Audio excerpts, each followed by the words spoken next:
Halo Ayah Bunda, selamat datang kembali di acara Mini Parenting. Dalam acara ini, kami akan berbagi tips singkat tentang bagaimana mendampingi anak-anak yang telah Tuhan anugerahkan dalam keluarga kita. Saya, Aholiab Januar Sanjaya, dari Fakultas Psikologi Universitas Kristen Satya Wacana. Kali ini, kita akan belajar bersama tentang growth mindset dalam parenting. Khususnya, bagaimana cara membantu anak mengatasi kegagalan. Mengapa growth mindset menjadi penting untuk anak? Dalam kehidupan sehari-hari, kita sering melihat anak-anak yang takut gagal. Mereka enggan mencoba hal baru karena khawatir hasilnya tidak sesuai harapan. Sebagai orang tua, tentu kita menginginkan anak-anak kita tumbuh menjadi pribadi yang percaya diri dan tidak mudah menyerah. Konsep growth mindset diperkenalkan oleh Carol Dweck, seorang psikolog dari Stanford University.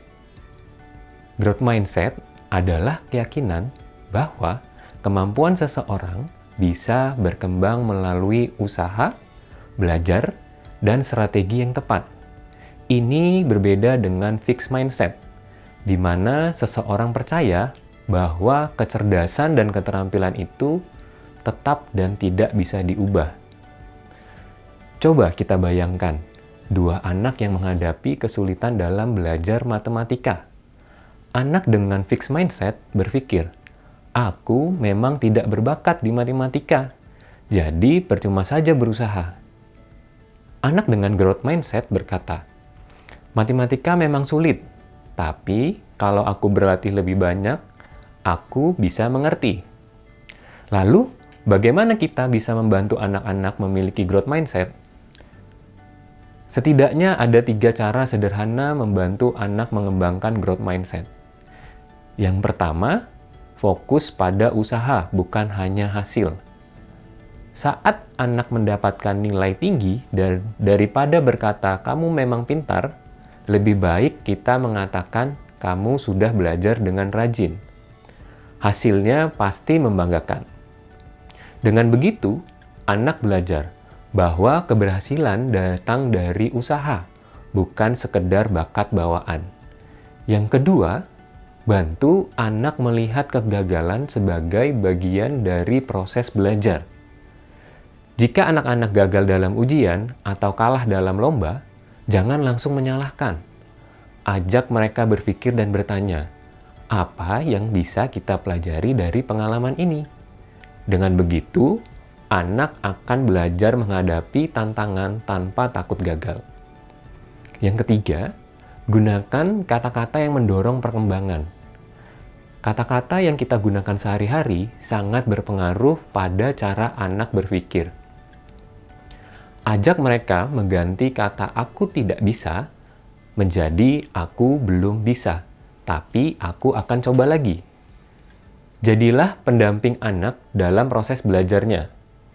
Jika kita menerapkan konsep growth mindset dalam pola asuh sehari-hari, anak-anak akan tumbuh menjadi pribadi yang lebih tangguh, pantang menyerah, dan berani menghadapi tantangan. Ayah dan Bunda, apakah pernah memiliki pengalaman dalam menghadapi anak dengan konsep growth mindset? Yuk berbagi cerita di kolom komentar jika ayah dan bunda ingin mendapatkan tips parenting lainnya. Silahkan tuliskan di kolom komentar juga. Parents yang terkasih, dalam mendampingi anak menghadapi kegagalan, kita diundang melihat proses sebagai bagian penting dari pertumbuhan. Firman Tuhan dalam Galatia pasal 6 ayat 9 yang ditulis oleh Rasul Paulus kepada jemaat yang mulai lelah berbuat baik. Mengingatkan agar kita tidak jemu-jemu melakukan yang baik, karena pada waktunya kita akan menuai hasil. Pesan ini selaras dengan pertumbuhan anak, bahwa usaha dan ketekunan memiliki makna yang besar. Karena itu, kita dipanggil untuk menolong anak melihat bahwa kegagalan bukan akhir, melainkan bagian dari proses belajar. Sikap ini kita hidupi dalam keseharian melalui kata-kata yang membangun, pendampingan yang sabar, dan kehadiran yang menguatkan. Saat anak merasa didukung dalam setiap prosesnya, mereka belajar untuk bangkit dan mencoba kembali. Dari sanalah tumbuh keberanian, ketekunan, dan pengharapan dalam diri mereka. Karena itu parents, mari didiklah orang muda menurut jalan yang patut baginya. Maka pada masa tuanya pun, ia tidak akan menyimpang dari jalan itu. Amsal 22 ayat 6. Sebagai penutup, ingatlah bahwa kunci menjadi orang tua yang bijaksana adalah menyediakan waktu berkualitas bersama anak-anak. Tuhan memberkati.